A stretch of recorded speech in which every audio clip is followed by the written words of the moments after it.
ஏன் எங்க இந்த பியூட்டி பார்லர்ல இருக்கவங்க வரவே இல்லையா? உங்க அண்ணன் கிட்ட நான் என்ன பதில் சொல்லுவேன்? ஒரே பயமா இருக்கே. அண்ணி என்னன்னே தெரியல அண்ணி, இன்னும் பியூட்டி பார்லர்ல இருந்து அவங்க வரவே இல்ல. மேக்கப் பண்ணாம நான் உட்கார்ந்துருக்கேன். சரி போன் பண்ணி பார்க்கலாம்னா போனும் எடுக்க மாட்டேங்கிறாங்க அண்ணி. எனக்கு ரொம்ப பயமா இருக்கு அண்ணி. ஏய் நீ ரெடியா இருப்பேன்னு நினைச்சா இப்படி பண்ணிட்டியே, இப்ப என்ன பண்றது? அவங்க வந்துட்டாங்க பாரு. சாரி மேடம், சாரி, நானு ரொம்ப டிராபிக்ல மாட்டிக்கிட்டேனா, அதனால என்னால வர முடியல. இப்ப கொஞ்ச நேரத்துல நான் ரெடி பண்ணிடுறேன் இந்த பொண்ணு. சீக்கிரமா நான் எல்லாம் ரெடி பண்ணி உங்களுக்கு கரெக்ட் டைமுக்கு அனுப்புவேன். பயப்படாதீங்க, நீங்க போங்க.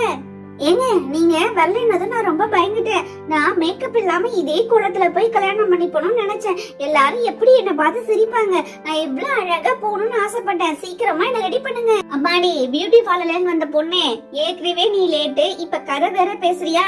2 பேரும் பேசாம சீக்கிரமா அலங்காரத்தை முடிங்க. அங்க ஐயர் கூட்டாரு, பாதி ஜடையோட போய் உட்கார்ந்துக்க வேண்டியதான். எப்பா கண்ணப்பா, நல்ல நேரம் ஆரம்பிச்சிருச்சு. சீக்கிரமா மாப்பிள்ளைய வர சொல்லுங்க. எல்லாருக்கும் வணக்கங்க. அப்பா மாப்பிள்ள, நீ மணவரையில உட்காருப்பா. பொண்ணு வர சொல்லுங்க, நாழியாவது.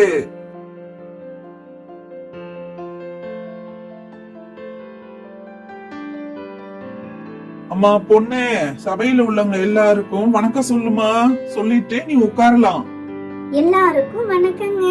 என் கல்யாணத்துக்கு வந்தவங்க அத்தனை பேருக்கும் நன்றிங்க.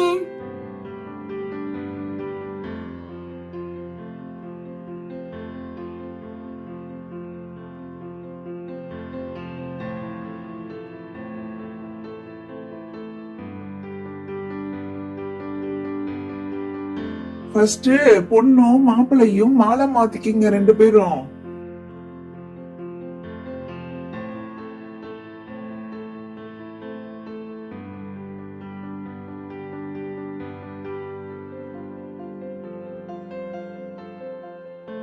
அம்மாடி ராதா, மாங்கல்யத்தை எடுத்துட்டு போய் எல்லாருக்கிட்டையும் ஆசீர்வாதம் வாங்கிட்டு வாமா. நல்ல நேரம் முடியறதுக்குள்ள மாப்பிள்ளைய விட்டு தாலி கட்ட சொல்லலாம். சரிங்க ஐயரே, நான் எல்லார்கிட்டையும் போய் மாங்கல்யத்தை ஆசீர்வாதம் வாங்கிட்டு வந்து தரேன்.